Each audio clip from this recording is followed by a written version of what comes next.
Welcome to Merkaba Chakras, where we talk Buddhism in the fifth dimension. Welcome to another episode of Merkaba Chakras Podcast.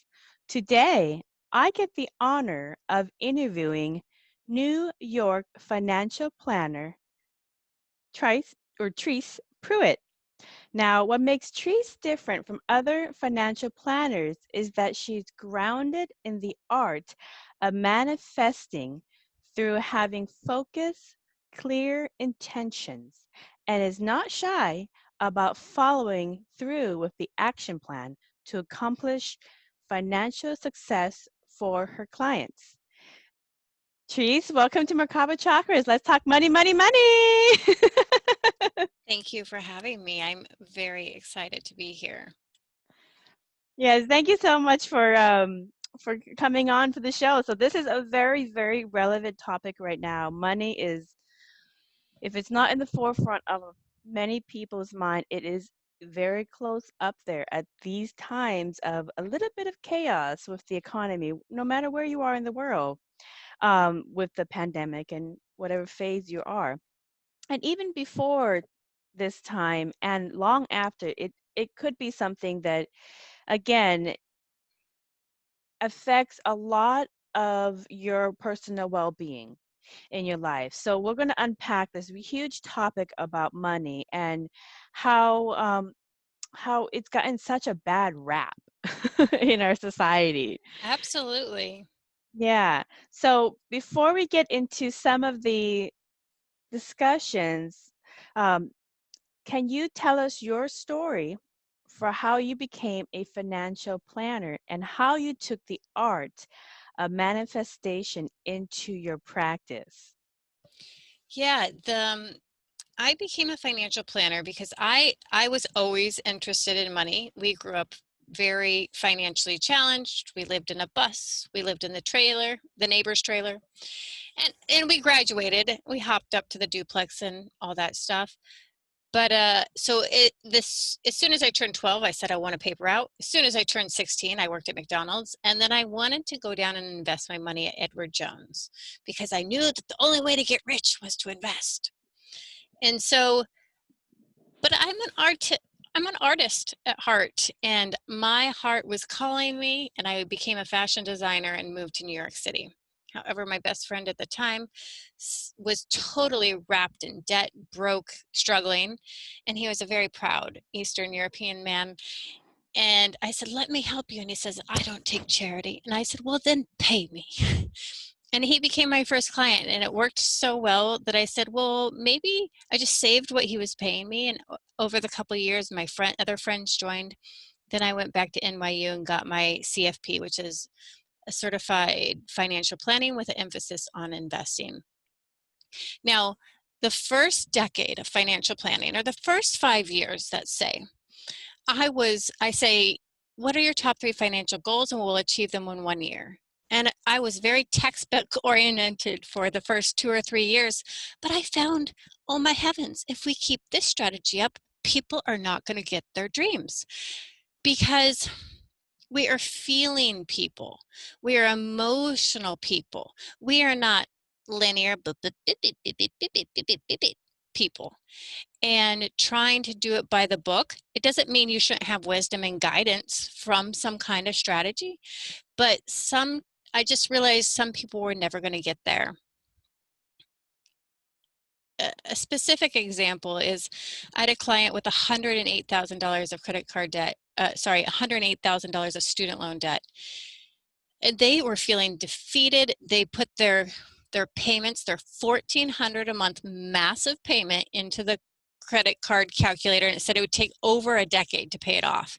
And they were just like, what's the point in trying? We're going to live for 10 years for nothing, or 12 years. I said, oh, let's disregard that.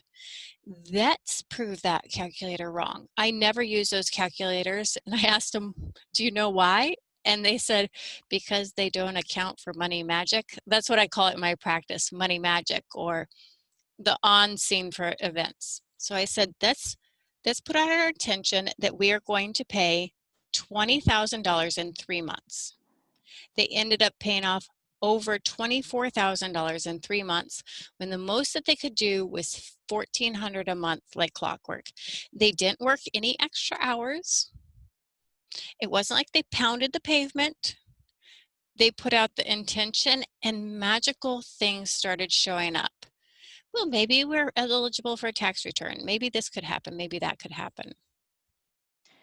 That's fascinating. So, what were some of the magical things that were happening to your clients when they were in that framework of manifesting with you guys? You guys both had the same intention, you had the same game plan, you had the same energy riding through what you guys wanted.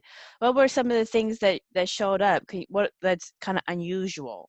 Yeah, I can pinpoint how they got all the magic. It was, we put out the intention, and this started in July of 2020. July. People do their taxes about 6 months before that. They had not filed their taxes. And then they said, well, maybe we're eligible for a tax return. They filed their taxes. They got $8,000 there. Reviews were coming, and the woman got a $2,000 bonus. Then they're like, Trice, there's nothing else. I mean, that's a lot of magic. We're tapped out. I said, just hold the line, hold the vision, hold the vibration. And it just so happened the pandemic was hit, and they have these 2 young bouncing kids. And the woman's mother, not that she's exceedingly wealthy, but she just felt like she wanted to do something, and she offered them $5,000. They could do whatever they wanted with it. They decided to put it to their student loans. Then, even then, they're like, okay, there's no more wins. I'm like, no. Our intention is 20,000. That's not throw in the towel. They're like, it's only 30 days. And oh my gosh, we got this gift. I said, hold the intention. And we are looking over their budget. And I said, let's just be open to possibilities. And I said, well, their rent was $3,000 a month. And I said, well, when does your lease come due? Well, it just so happens to come due this month. I said, well, let's just ask if there's any wiggle room on the price because the pandemic, all this. Oh, no, we couldn't. We already gave a verbal yes that we're continuing. I said, there's no harm in asking anything. They got a $300 per month decrease on rent. So that's over $3,600 a year. And then I said, hold the vision. But by now they weren't willing to just settle. They had 15 more days left. And the market, I don't know if you've noticed this, but it's unbelievable. The market has been boop, boop, boop, boop, boop, going up, up, up, up. Not a great time to invest. Opportunities will come. So his father usually gave him a couple $1,000s to invest in a 529 for his kids. However, it wouldn't be appropriate time to do that. So he, with his newly acquired negotiating skills, and he told me he was a tragic negotiator. I literally typed out what to say to the landlord, verbatim. Then he took those exact words and he used them on his father. He said, hey, it's a bad time to invest in the market, but I know you sometimes give us some money. Maybe it would be okay if we put that money to our student loans. He told me later, his father talked to his financial planner, and the financial planner said, well, it sounds like they're talking to a financial planner. And because he was being prudent with his money, he gave him $5,000. He doubled his gift. No, and this took their loans, down almost 25,000. I'm rounding because I can't add up my mind exactly. Maybe I'm rounding 22 to 25, somewhere crazy, in less than 90 days, not through elbow grease, but through the power of intention. And law of attraction, they only say you have to do 3 things: ask, believe, receive. Now, it's so hard for us to ask sometimes. We play the other person's hand too much, and a little boldness was required. But because that, they shredded the theory of the spreadsheet and started to see the power of their new reality. Right. That's a wonderful story because a lot of those weird kind of things come up. And why is it that? Because I have asked clients myself. I do hypnosis, and when they come here trying to get clarity in what they're trying to manifest in their life with their higher self, one of the things before we even get to that part, we talk about what do you want out of XYZ? And instead of spending hours and hours sitting there looking at a blank wall, I have them do their homework before they come to me, because then I will call them out on what they're working on and call them out on the things that they say that they want. But then you find out they're not following through with the plan of what they say they want. And one of the hardest things is knowing what you want. Why is it that people have such a hard time defining exactly what they want when they're given ask anything? I think because we've been trained to not dream too big. I find Why? that why, so if you look at parents, especially us, we're parents, our most parents, my parents adore and love me, but their primary love and care is about safety, existing, you putting a roof over your head, not wild dream fantasies, not shooting for the moon. My mother, my mother loves me to the core. She would lie down in traffic for me, but I make her nervous by the core of my being just because my spirit says I'm an entrepreneur. She really wants the linear, the steady paycheck, all that laid out, health benefits. Even though I can provide those for myself, even after 12 years of runway, she still has fantasies of me working for the man. Mm. Do you think it's a lack of faith in the universe? Well, have we been taught to think that way? I think that so my brother is an Ivy League graduate, and he is my client, but he does not do the financial planning. His wife does, who is an artist and a painter, because he cannot understand how things are going to line up. The budget doesn't line up. That doesn't matter. That's a result. It's the action behind the budget. And this makes him quiver with raw nerves, because we have been trained, at least in the Western world and in America, for 20 years that you go up the stairs, you do these things in linear order. The universe does not work in linear order. It's getting comfortable with the unknown, that the path will unfold like headlights on a road. This is a very uncomfortable way of feeling. And unless you hold that intention, like I told you with my clients, really, I was just the vision of holding the intention. Hold the intention. It will work. Hold the intention. But they kept saying I couldn't see more possibilities. So I think it takes a leap of faith, and that there's not, in the Western world at least, a conscious teaching of the road will appear. Right, As right. long I as you definitely hold the see that. vibration. Right. I definitely see that. You're kind of like a walking Celestine prophecy. Oh, I have to read that. I haven't read it in 2 Uh, decades. the movie is entertaining as well, where they're kind of like, hold the intention, hold the vibration. Otherwise, if you don't hold it, they're gonna see us. They're gonna see us. Hold the high energy, and then they're gonna be invisible to them. And that's kind of the takeaway that I see is we have a game plan. We're also going to leave room for the universe to surprise us, so that we can be grateful when we are surprised each and every single time we are surprised.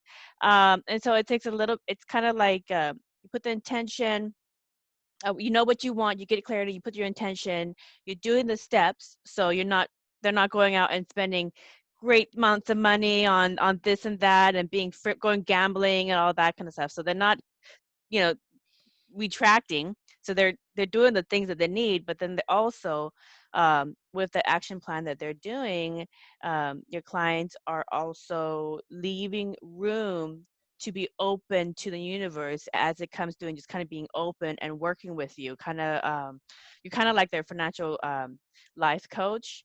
But the thing that I find very interesting is that a lot of people talk about have faith, blah blah.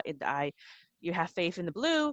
Um, a- and when push comes to shove and circumstances are happening and you're doing the things that you need to get to where you want to be, many people don't truly understand how the universe works. Because if they understood how the energy of the universe works, then they would have faith, because of course gravity will go down. That's how it works. So in in terms of financial planning, because I I firmly do believe that all of the steps in the universe for creating and manifesting can be applied in any area of your life just the same exact way. Absolutely. And you are applying it in your business of financial planning. So again, remind people, how does the universe deliver financial abundance? What is the steps again? And so people can try this out for themselves and see how cut and clear the universe is. Well, okay, if I'm going to actually just try to say do A, B, and C, and D, I would say first you have to remove your money blocks. And you might say, well, what is a money block? A money block is a subconscious way of thinking about money that often you're not conscious of. For example, I went to art school, I went to fashion design school, and as artists, they put poverty on a pedestal, and I was always like, I want to be rich. So I was the antithesis of the person. So I never thought I had a scarcity mindset. However, the richer I became, the more I evolved, I bought my own apartment, whatever, I still had that feeling that something would come along and take everything away. And I was always afraid my husband's business would bankrupt us. He has a spa. People were complaining about cracks in the floor, and he's like, it's not a big deal. I spent 3 months laying tile because I was so afraid that it's going to look shabby and blah, blah, blah, and he wouldn't pay for it. It took me now when you're doing that, that might not seem like a bad idea, but if you're working on taking orders from the voice of scarcity, you cannot be spending your time taking orders from the voice of abundance. And so I squandered my time in a way to protecting against a minimal loss rather than walking into my abundant future. And I did that repeatedly, repeatedly, repeatedly. So if anybody feels like, dude, I'm putting the work, I'm putting the effort, and I don't see the results, that is a money block. The universe works crazy efficiently. And I'm manifesting $1 million yearly income stream. And the universe already brought it to me and I missed it. Now I did see it go by. But that's because it was money blocks that I can remove, and the universe is crazy generous. They will give you infinite chances. They will never tire of trying to present you with the thing that you desire. And so it was painful to see it go by, but I said, I won't miss round 2. Mm-hmm. So the first step is to remove money blocks. The second step is to be bold enough to ask for what you want in life. And I would say anybody that's just practicing, take what you want and double it. If you want a $1,000 raise, ask for a $2,000 raise, because they say what you're limiting yourself. I forget how they phrase it, but your vision is the limit on you. And if you've been operating from the scarcity mindset, ask big. And if you're not, just ask big anyway, because the universe doesn't know size. The other biggest, then, you follow the signs of the universe, but the other hugest hiccup is being open to receive. This is, oh, I didn't want it to come in that way. Oh, they didn't say it the right way. No, I want to do it this way. And it really blocks the universe handing your stuff. For example, my lifelong dream is to teach children about money. I pondered how I could do this. I took classes on how to write children's books. Anyway, then I figured I have to teach young adults that then teach their kids. So I started my YouTube channel, and it kept going in the direction of law of attraction, and I kept trying to talk about finance. And then I killed the channel through my scarcity mindset. It really just died. It was going to the stratosphere, and I just killed it because of mine. And I finally surrendered. I said, I have a law of attraction channel. Yes, you can pepper it with your stories of finance, but don't just break out in an investment video. And if I would have heard that message from the universe, I would have been where I want to be already. It delivers you the message in a way that's the most efficient, not the way that it's pictured in your mind. So you have to be open to receive how life shows up for you. Am I Right. resonating? Yeah. And I can give another point to that. So oftentimes um people that I've come across will have issues with what they deem as abundance, because they think that they have to be the one that does all the work, makes all the money to buy all the things that they want to experience, and that's the idea of abundance. So if they wanted, was talking to my friend who's like, I really want a beach house with a boat, and whenever I want to, but I'm never going to make enough money to do all that because I'm just an IT person. And it said, well, what's your idea of abundance? You just want a beach house and a boat to go wherever you want. Guess what? You have friends that have a beach house and a boat that don't ever spend time there. Call them and ask them whenever you want to go and spend there. There you go. You got what you wanted. You don't have to do anything more. You don't have to And spend any ask. money. And you have to ask. You just had to be clear with what you wanted. You want a beach house or a boat to spend whenever you feel like it. You put it out there.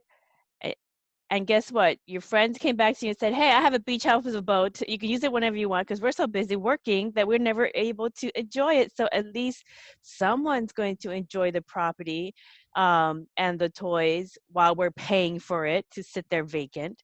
And so now she goes there whenever she wants to and enjoys it.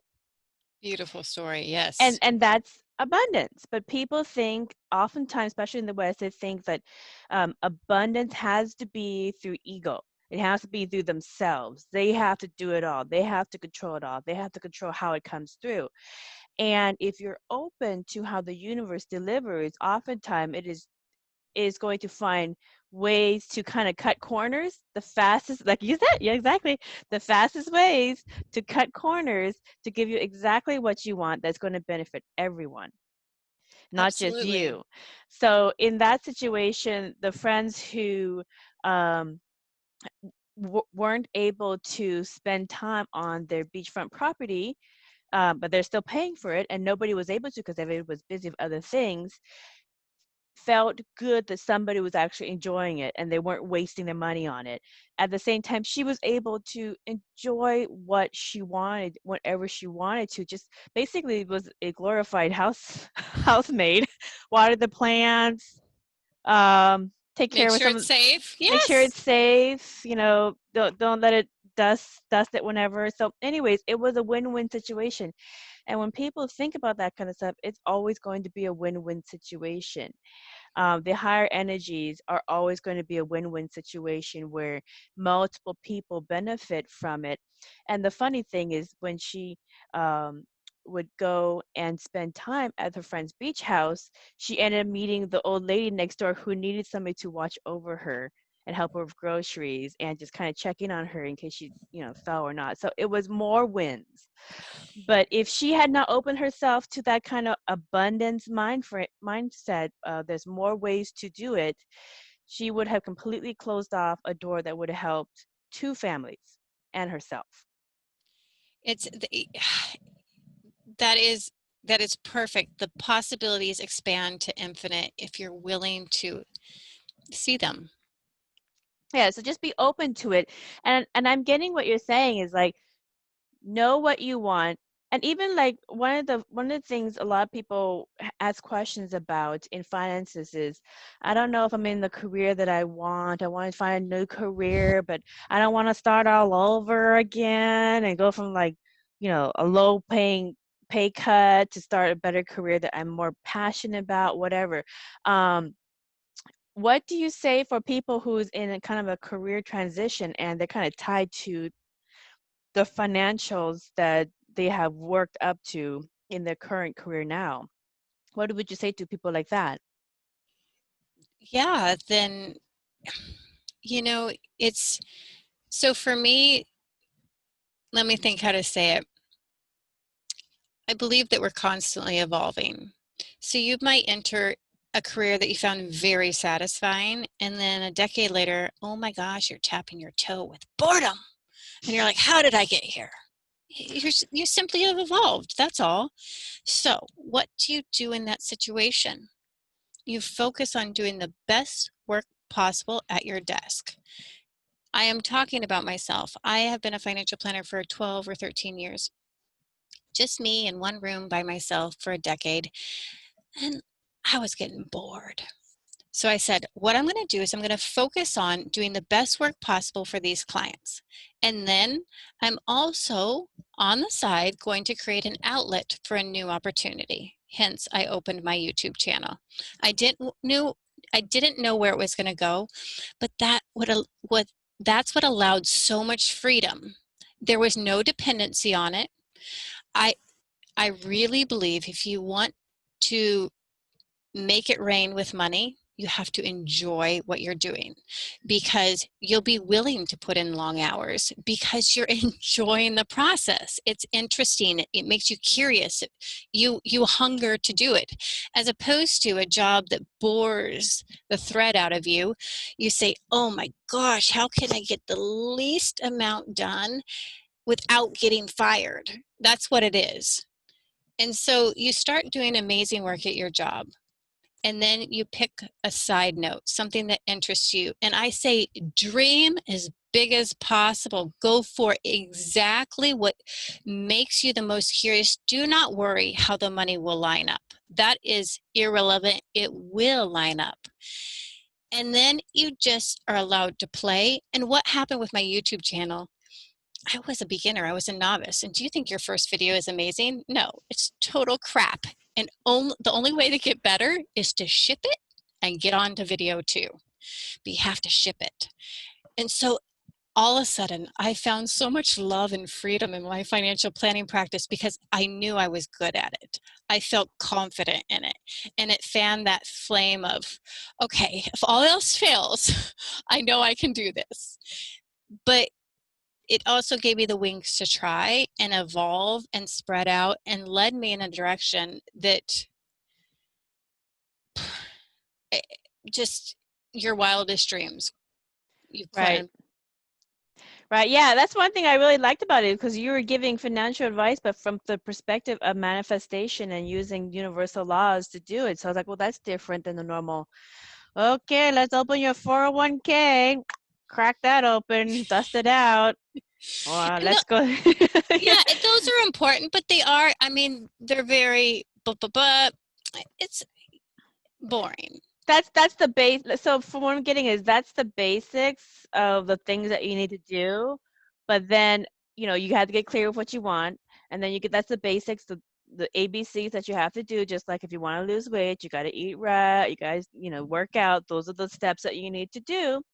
But then at the same time, even when you're um, like, let's say you're trying to lose weight, the third element that people miss sometimes is the psychological, that you're not going to be that same size forever. But even though you're shedding the weight off, you still think of your old self at that size, and you psychologically continue to make decisions that have not evolved from the the previous version, the heavier set version that you were at. So with your with what you're doing, the translation would be get clarity what you want, do the basic things that you have to do. So don't go gambling all your money away and causing more problems for yourself. Be wise enough to do that, to know that. But then also, let's get clear with the universe on how this abundance is going to come forth. Let's be open-minded to try different things, and as we start trying, it's kind of like take the first step. Just take the first step. The next step will come, and then the next step will come, and then the bigger picture will come, and so forth. And just keep following the leads, or following synchronicity. Yep. The it will start happening, and every single day will be synchronicity after synchronicity after synchronicity, because you're following the cookie crumbs, you're making the step work. So you're doing the psychological work, the third aspect, the psychological work on the spirit to work with how the energy of the universe flows. Now, the thing that I know that you know, but I believe that finances are just another type of relationship that people have. Just like, the 1989 song by Calloway, I'm not sure you remember it, but it's I Want to Be Rich. So Mm-hmm. for people for people who was not raised in the 80s like us, the song goes, I want money, lots and lots of money. I want a pie in the sky. I want to be rich, for the love, peace, and happiness. So if you replace the word money with love, then it's just another way to work with the energy of love. And with that, why is money given such a bad reputation? Why do so many people equate being rich, like you said earlier in the interview, gotta be rich, being rich when you finally attain love, peace, and happiness, just like the song goes. Why is that? I I really think it's because tragically people have not been taught how to manage their money and make it multiply. Most people, when you hear the statement, make my money work hard for me, a blank pops in their mind. Not because they're morons.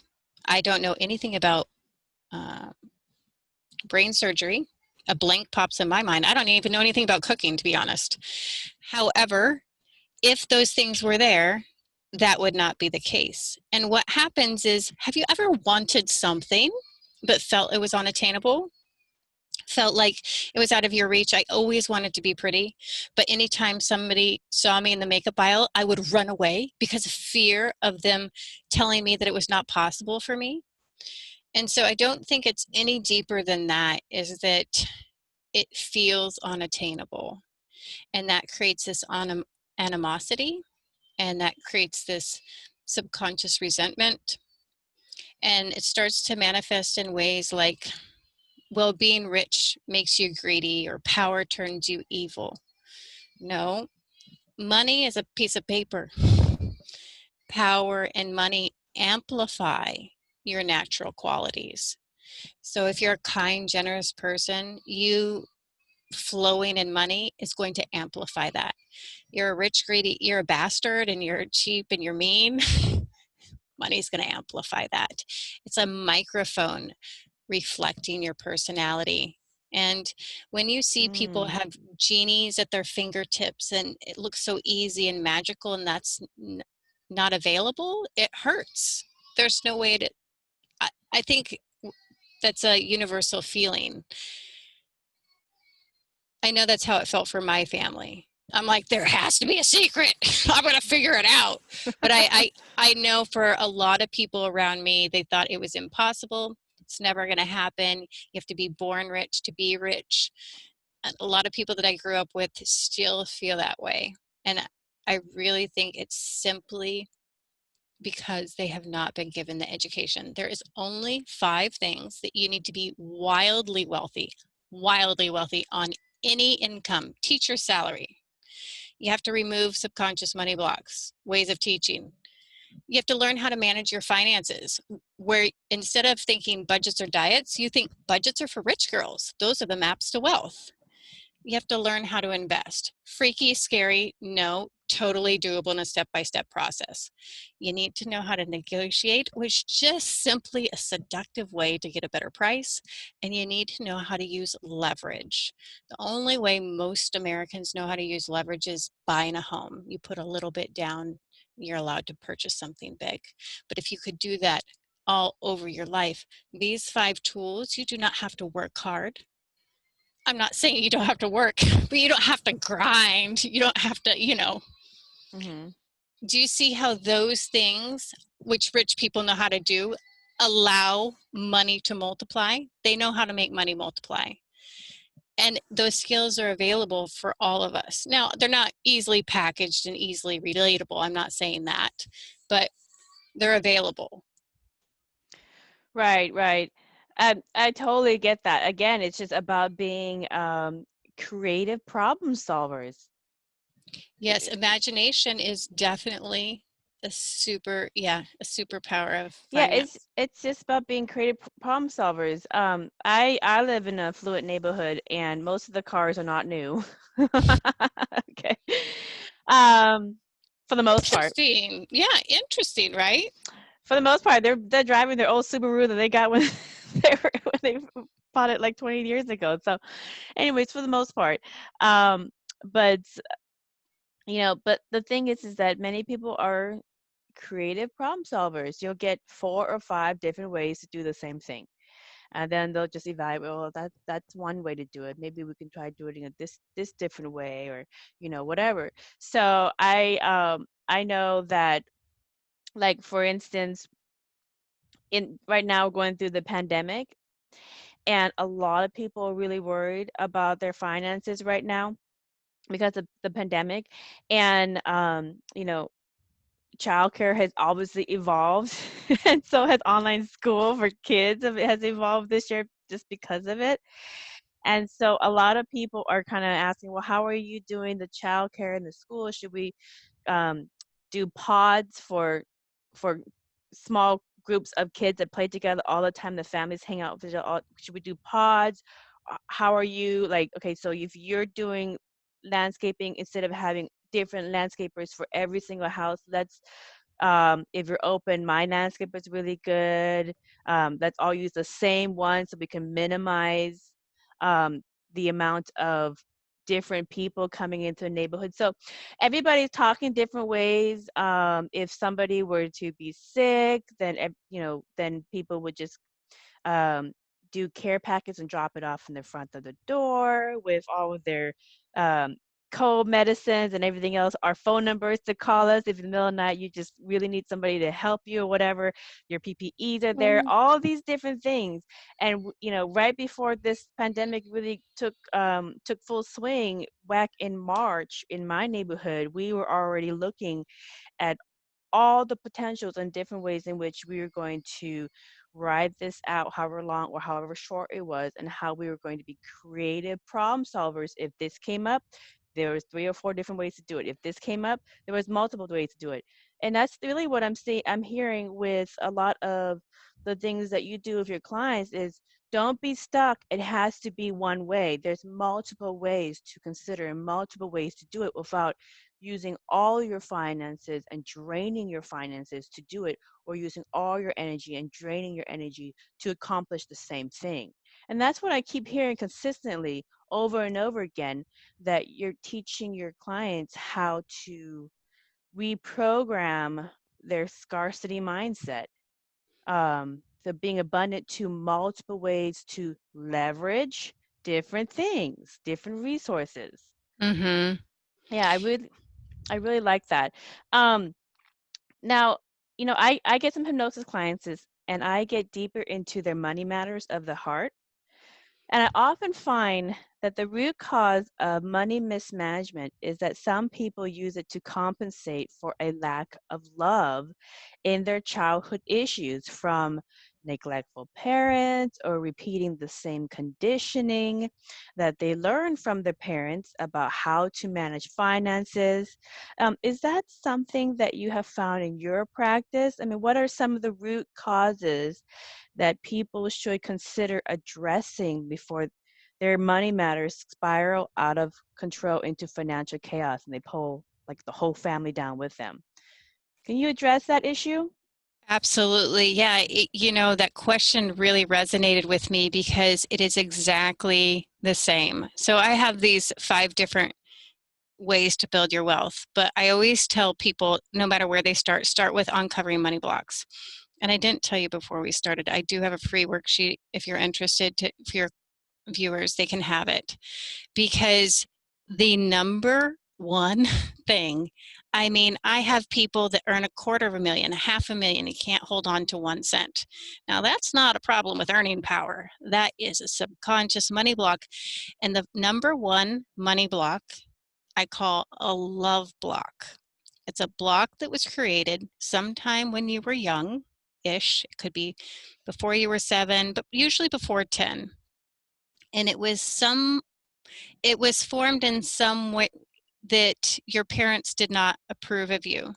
So instead of continuing on the self-actualization process of showing the world your true colors, you learn to adapt, maybe people please, maybe hide your true self, maybe say, no, no, no, I'll do everything myself. I refuse help.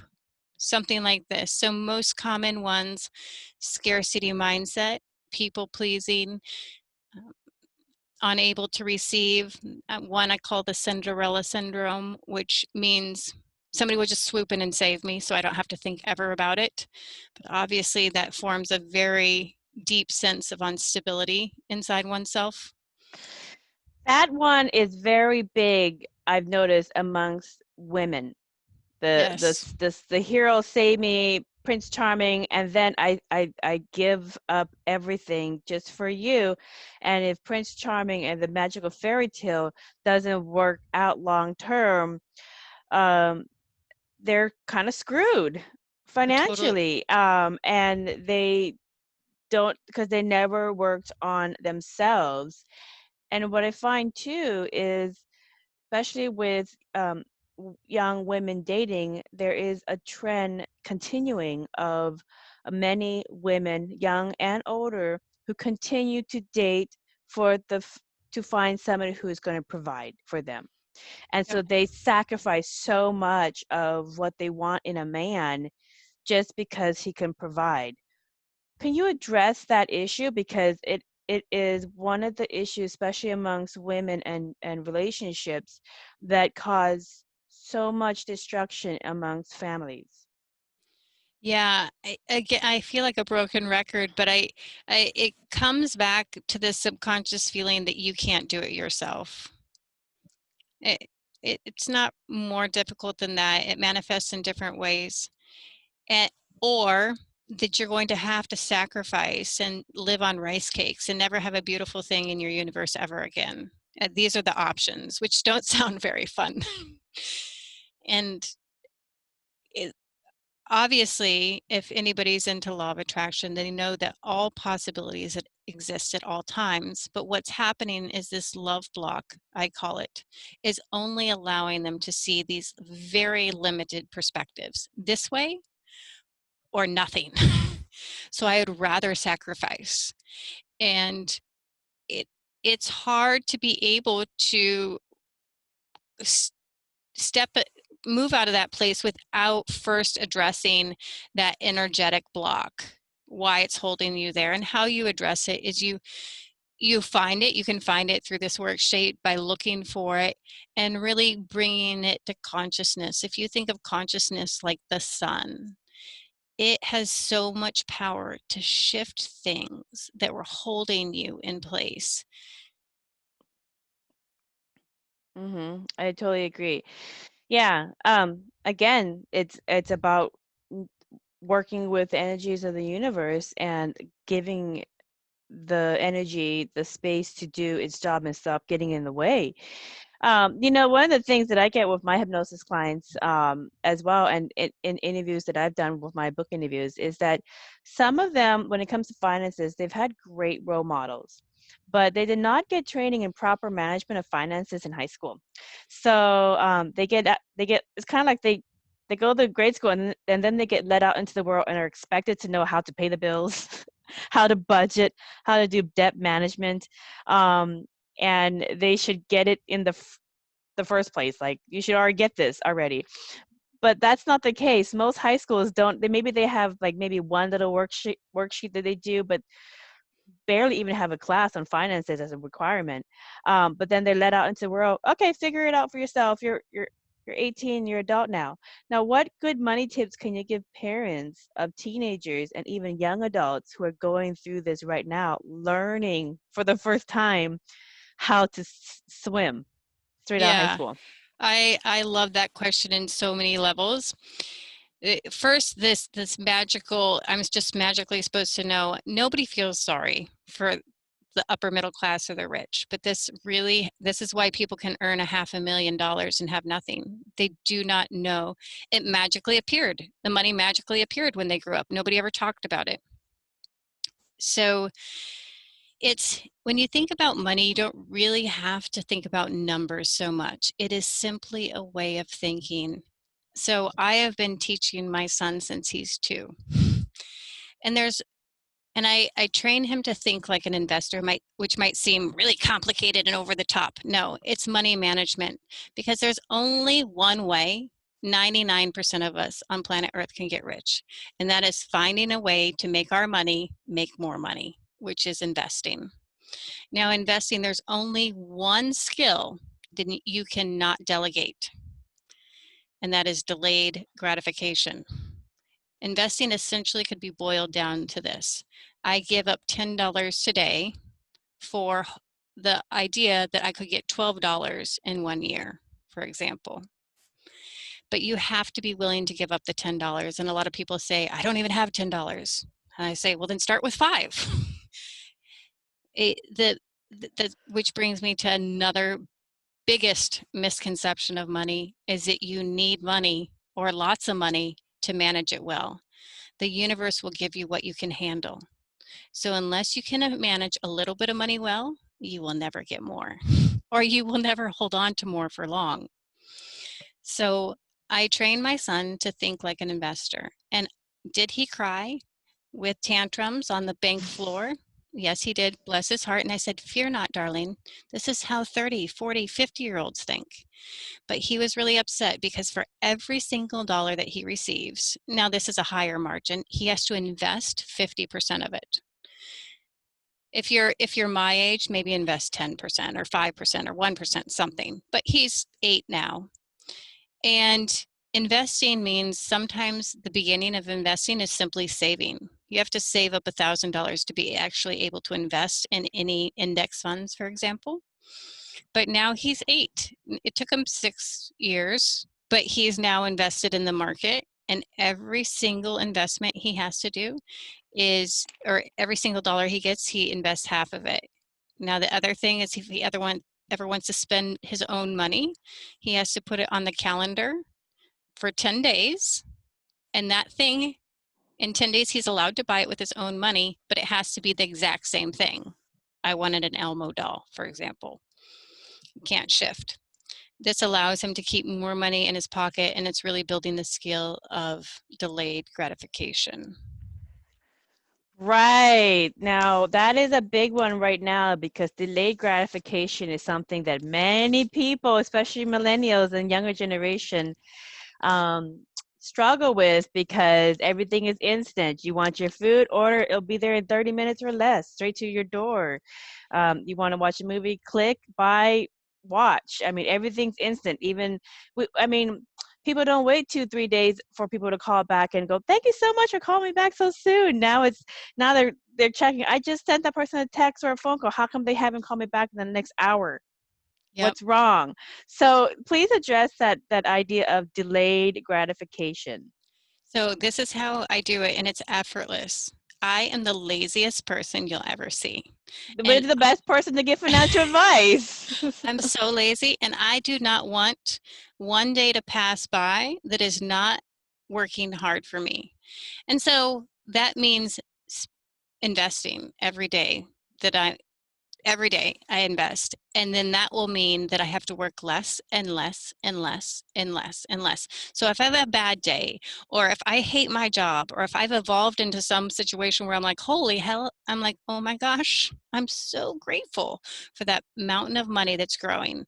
Now, this gets people all crazy. This is how money grows. Little, little, little, little, little, little. But then there's a hockey stick. It spikes. The amount of money you invest does not build the fortune. Time builds the fortune.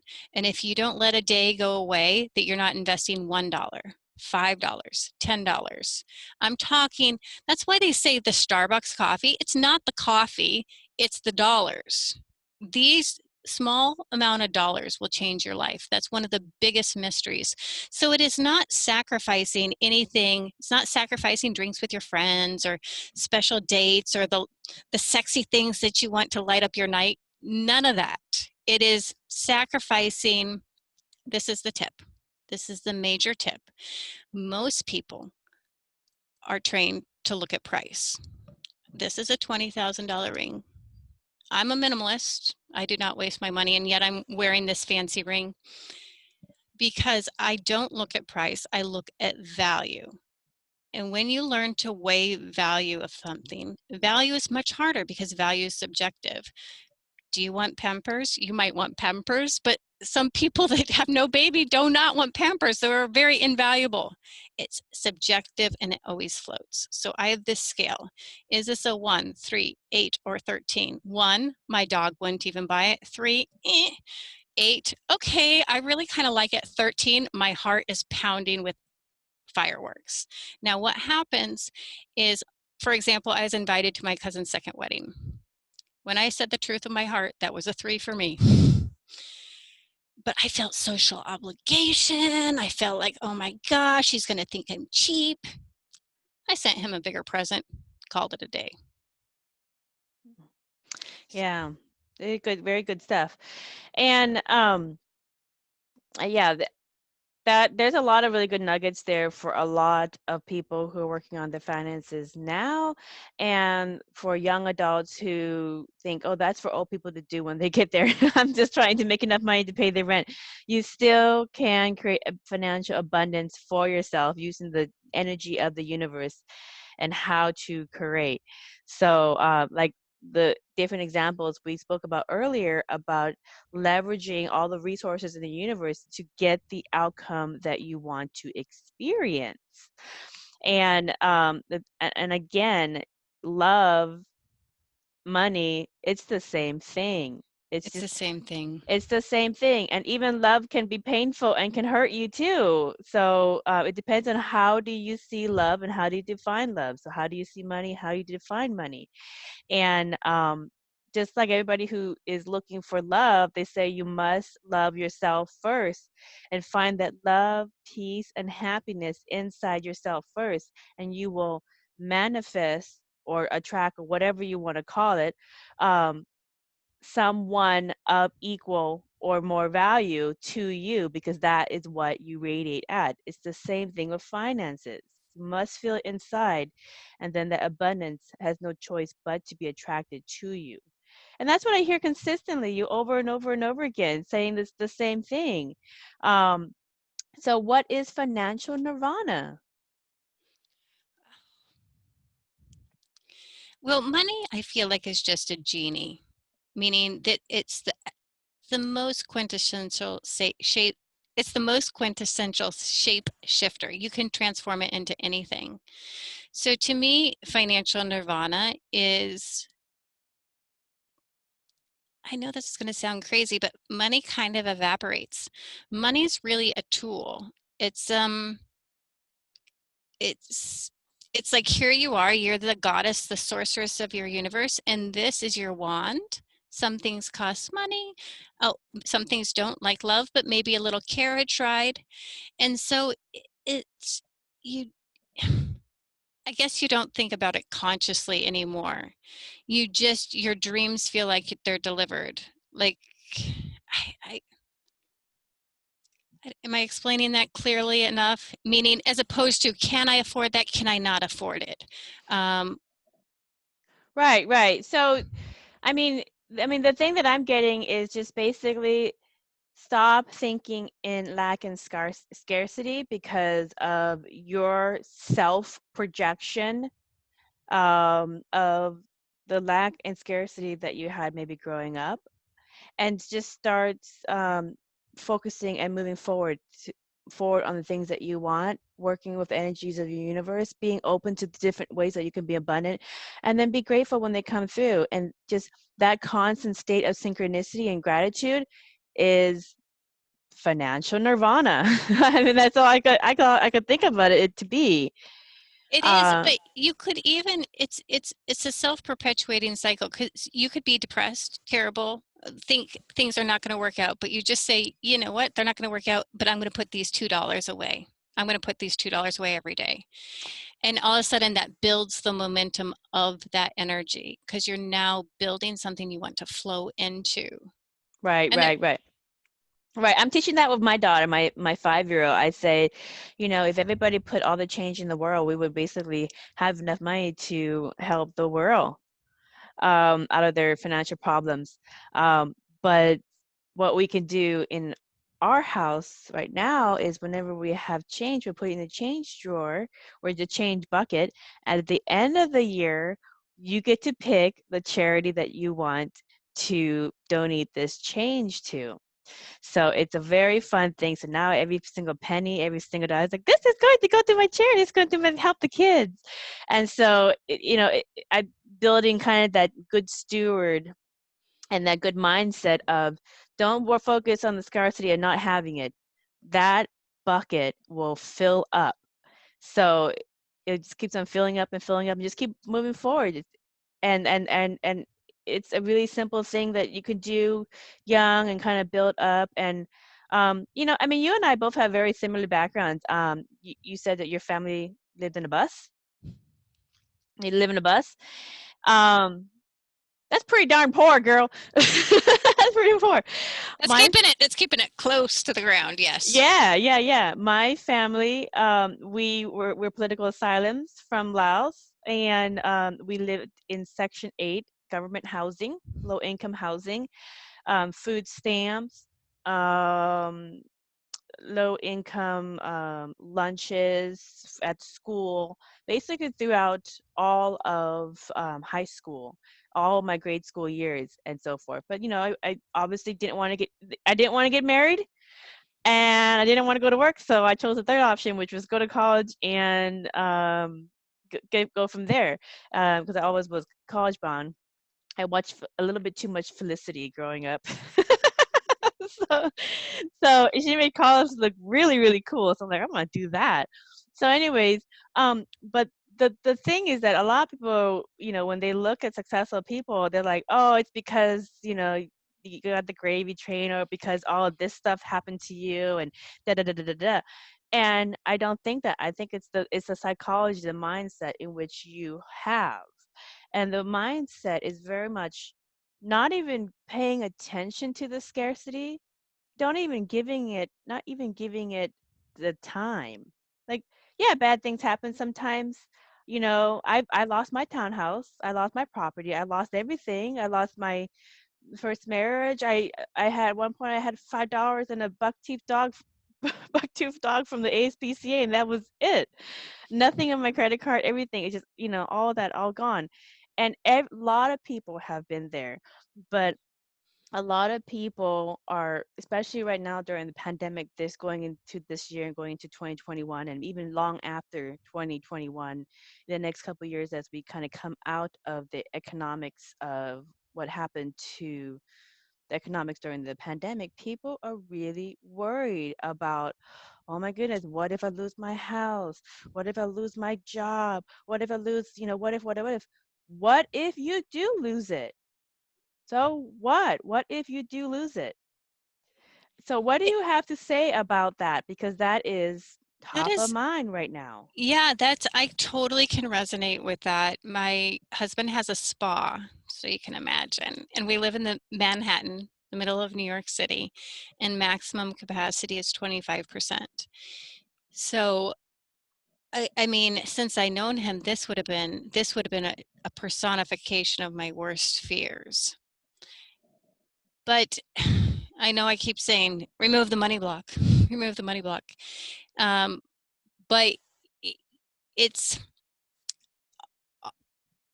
I guess after I removed the money block, I feel like, yes, we could be bankrupt. Yes, everything could be lost potentially. But no situation is permanent. Even Mark Cuban, that rich guy, he said, my bank account, which is super fat, is a reflection of the past. It has nothing to do with now. It doesn't mean it will stay that way. And so, yeah, it could be lost, but I tell people this. Imagine, let's pick somebody that people admire that's rich. I'm trying to think of somebody. I used to use Bill Gates, but I think he got bad press. But let's imagine Oprah. Let's imagine Oprah with no pennies to her name, and we threw her in the middle of Texas somewhere. How long do we think it would take for Oprah? And she can't phone her rich friends and ask for a limo ride home. She has to find a way to create her new opulent reality. Do you think it's possible? Do you think within a certain amount of time she would just be on her she'll be winning again, so to speak? She'll be wealthy or safe or anything. And that's a question. But I think yes, it wouldn't take her very long to be like, okay, I got to find a way to make this happen, and she would. And you don't lose all the skills that got you that first house, for example. You don't. You're wiser. You're richer for it. And I guess if we could stop thinking that money comes slowly or money just comes a little bit at a time. Money can just gush like a waterfall over your head is what money can do. And that feels ridiculous if you haven't experienced it. But there's not some special way that money comes. It can come fast and it can come easy. Mm-hmm. Yeah, I completely resonate with that because I've seen it happen with so many different people. And one of the things that comes into mind when it comes to worries about potential hardship that could happen is oftentimes, in many of the cases, the worries are worse than the actual event. So I'll give an example from my personal life. I had a townhouse that I had bought when I was younger. Anyways, it was underwater. I couldn't afford it. Situations in my life has changed. But anyways, the worry of losing my townhouse, my home, was more effort than just letting it go. And eventually, I got to the point where I just recognized the reality of the market, and I let it go. And I let go of, okay, so the worst that could happen is I lose my house and move in with my family for a little bit until I can get on my feet. No problem. Thank goodness I have good friends and family. They don't care. All right, no problem. The worst thing that can happen is my credit score goes from excellent to nothing. No problem. I don't care. I can work that back up. No problem. I even lost a marriage. Um, the worst thing that can happen is I never find anybody. No problem. It's okay. I can work with the circumstances. And with so once I got over the fear of loss and that I won't survive, then lost the home, credit went downhill. Within 1 year, my credit went back up to excellent. And within 5 years, I upgraded to 4 times the house for much, much less than I was paying for in the original house. So, and I also ended up finding a wonderful man that um, in working out with as well. So we both leverage our resources together. He thinks a lot like me, so we leverage our resources together and we creative problem solve and they look at different ways in which we could do things. And so it's actually quite effortless to manifest anything because we know there's multiple ways to do it, and we're also open to synchronicities happening. Go, well, I didn't see that one. Let's see how that goes. And so we'll work with synchronicities that come up in our reality as well. But what I found in my own personal experience is the fear of the worst thing is actually the only roadblock to overcoming and going to the next step, because sometimes you could be the best employee as you like right now. A lot of people are worried about losing their job Mm-hmm. because the economy's Yeah. tanking because of coronavirus. So the worst thing that could happen to them is to lose a job, they maybe lose their house, and they maybe not be able to take care of their family. So as Yep. a financial advisor, can you address what's the worst case scenario for these circumstances for people? How do they see the silver lining in that worst potential coming true? Well, I don't know if this will be the best answer, but I think for me, it's the best answer is to understand money is the most forgiving substance on earth. It will work tirelessly for you, whether you have abused it, mistreated it. It's not like a relationship, so to speak. Like you might, maybe you didn't hold your promise with your family and now they're holding that grudge for 20 years. Money always will come and be at your beck and call. Money will always try to help you out. So if you lose all your money, fear not. That just washed everything away. You didn't. But I do say it's really, really important to find the pearl necklace when that happens. With COVID, for example, my husband's spa, it was running around fabulously. And then, shutdowns, forced shutdowns. So that was there's nothing that he could mine out of that situation except for, was I over leveraged? Did I create too much debt? Did I keep my expenses low? There was still stuff that he could look at to make sure he was running that efficiently. So if you lose your job, it could be no fault of your own. They just can't employ you. They can't afford your salary. But maybe it could have been like, I didn't like the job to begin with. I was doing the Right. bare minimum. So let's say that was the situation.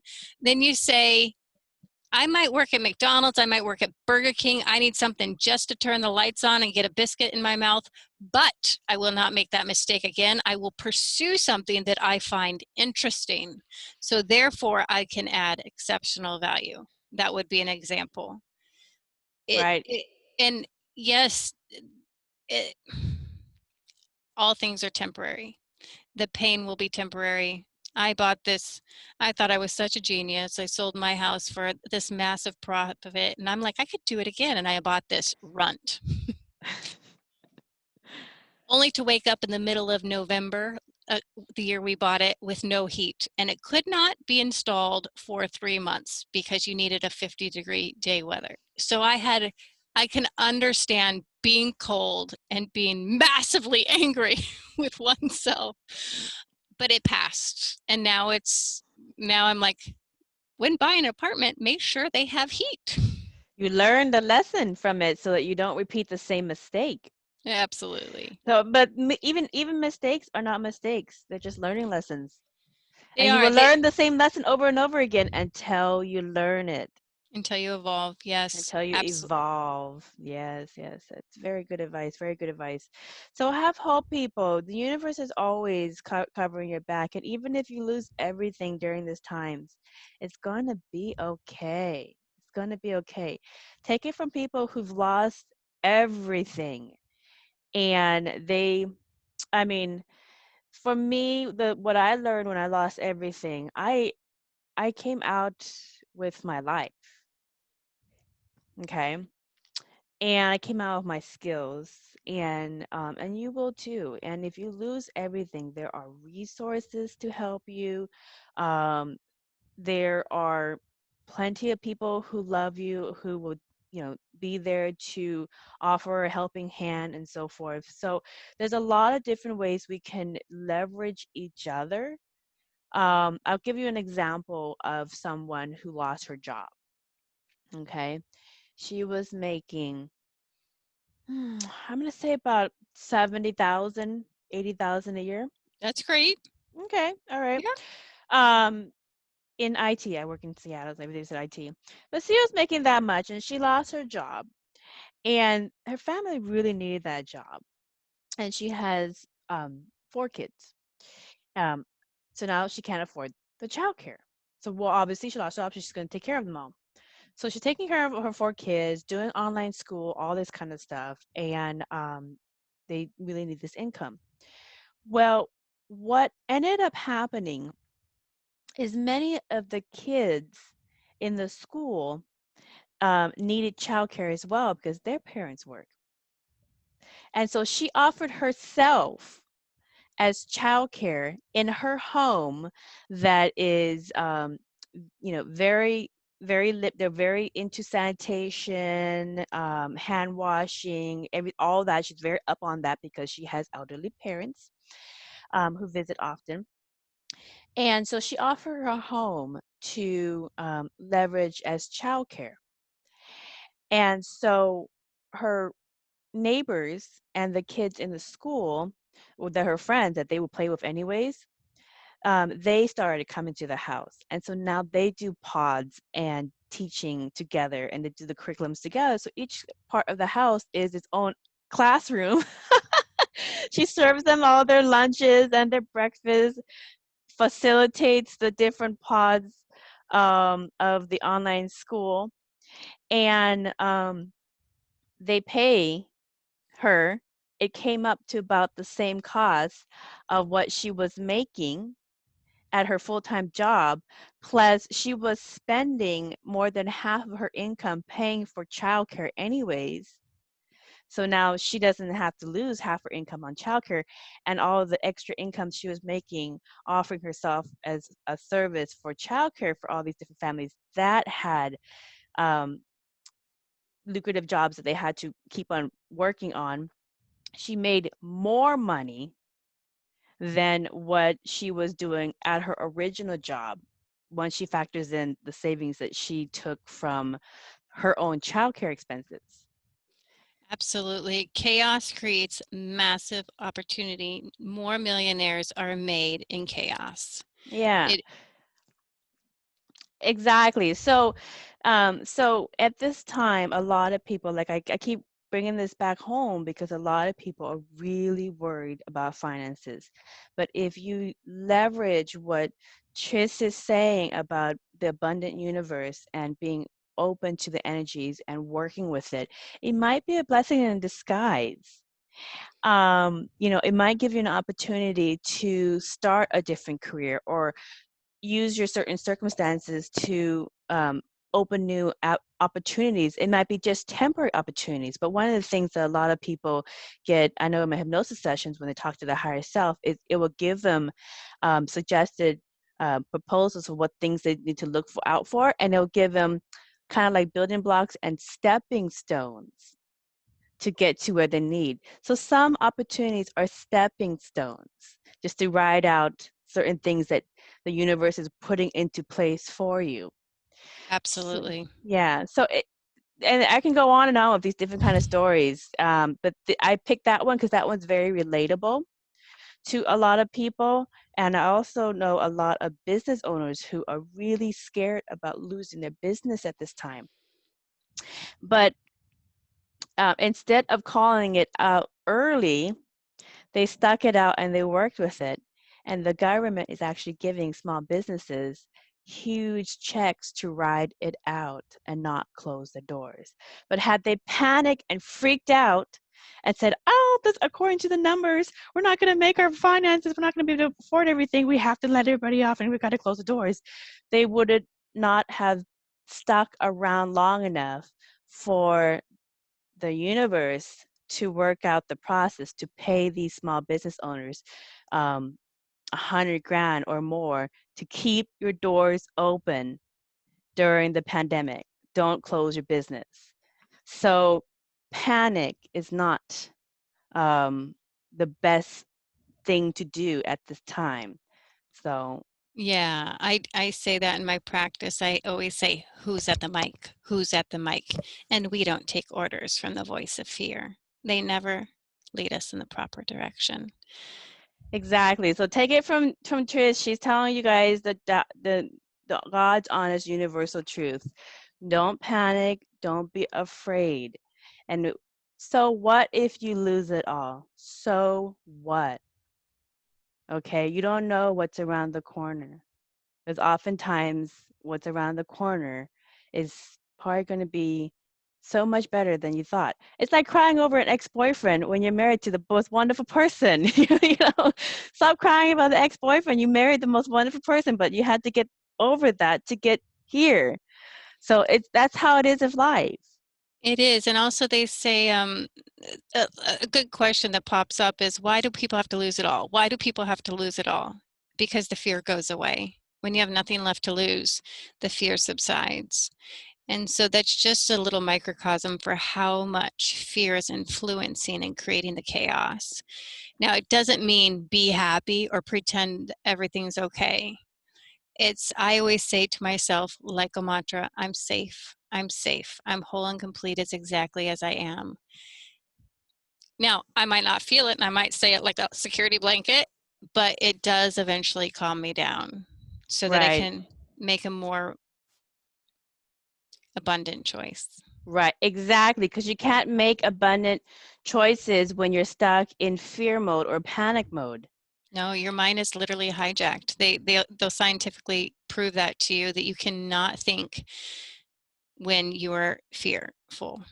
Exactly. Now, let me ask you one last question. How can communities or even states, but mostly communities, build self-sufficient economies independent from relying heavily on the resources of the government? You know, for example, this is a very concrete way. So I've had childcare every single year that my son's 8. My daughter's 2, and she was enrolled to go in the YMCA. Friday night, she was going to start on Monday. They called and said they couldn't get enough kids to go to the program, and the program was canceled. Now, the program was cheap, meaning $2,200 a month, and the next available program was $3,000 a month, which was out of my budget. So I said, what could we do? There was another person in that program, and they suggested, well, how about we baby swap? So I do Monday, my husband does Tuesday, his wife does Wednesday, he does Thursday. So everybody just does one day. And of course, what flared up? Oh my gosh, I don't know. Is this going to work out? Is this going to feel awkward? What if it doesn't work? I said, let's try it for 1 week. It has been so amazing. My daughter is standing at the door before this call saying, Anna, Anna, her name's Hannah, hoping that I'm like, she's coming over tomorrow. She was just here today.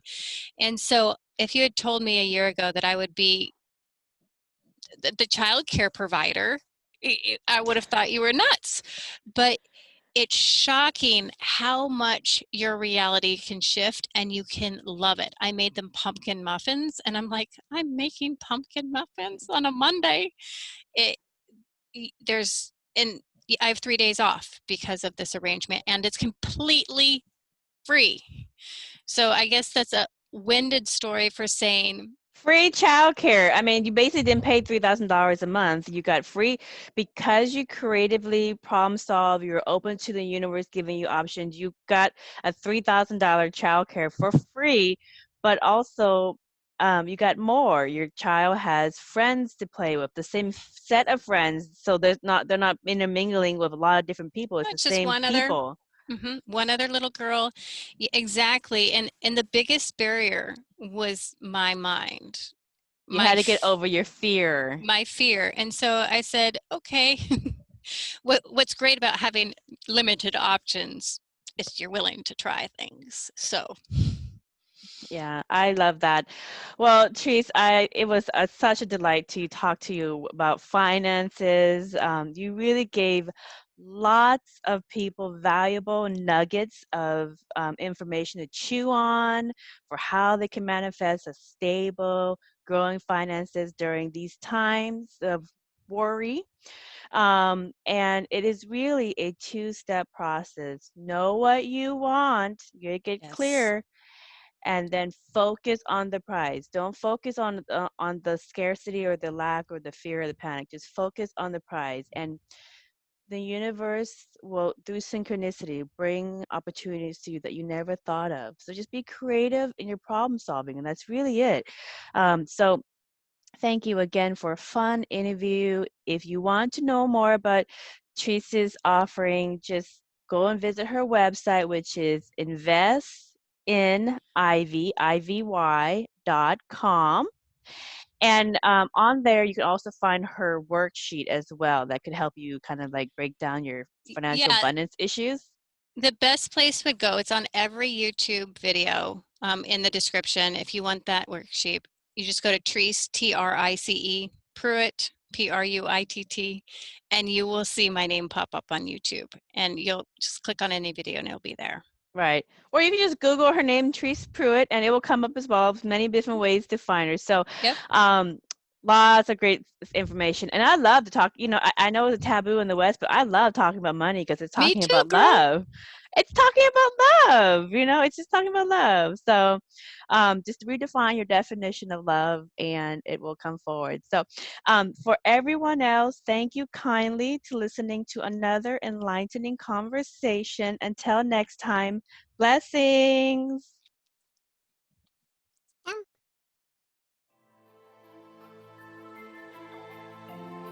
We hope you enjoyed this episode of Merkaba Chakras, where we talk Buddhism in the fifth dimension. For more information about today's guest, please go to the show description. For more information about Vaughn's metaphysical work, please go to merkabachakras.com. The views expressed today are for entertainment purposes and do not necessarily reflect the views of the host or replace any medical or legal advice. Don't forget to subscribe for more interviews about the fifth dimension. Until we meet again, blessings.